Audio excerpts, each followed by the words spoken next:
Como lidar com gordofóbicos?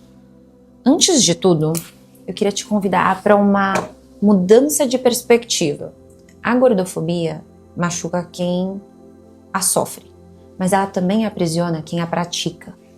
Isso não significa justificar um comportamento preconceituoso, significa entender que ninguém nasce odiando um tipo de corpo.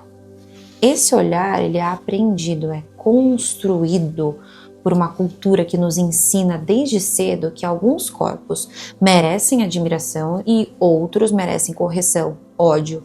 E toda vez que alguém acredita profundamente nessa lógica, ela passa a viver sob a mesma régua que usa para medir os outros. Se ela acredita que um corpo gordo vale menos, ela também viverá com medo de um dia ocupar esse lugar.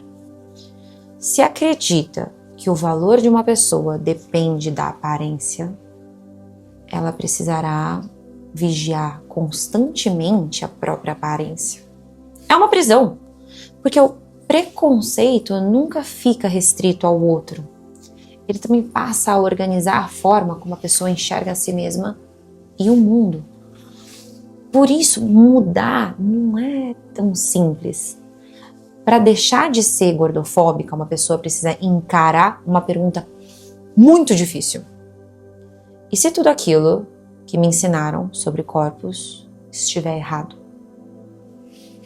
Essa pergunta dói, porque ela exige abrir mão de certezas, exige reconhecer que comentários que pareciam normais machucaram pessoas. Vergonha. Exige admitir, talvez, tenha reproduzido violências acreditando que estava ajudando. E admitir isso desperta uma emoção muito difícil de sustentar. A vergonha de perceber que mesmo sem intenção você pode ter ferido alguém, nem todo mundo está disposto a atravessar essa dor. E por isso que você não vai conseguir convencer todas as pessoas.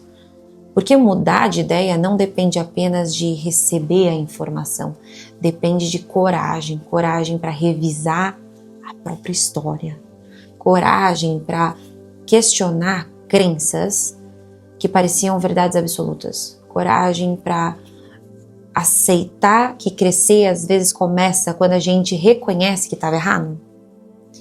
Então, como lidar com gordofóbicos?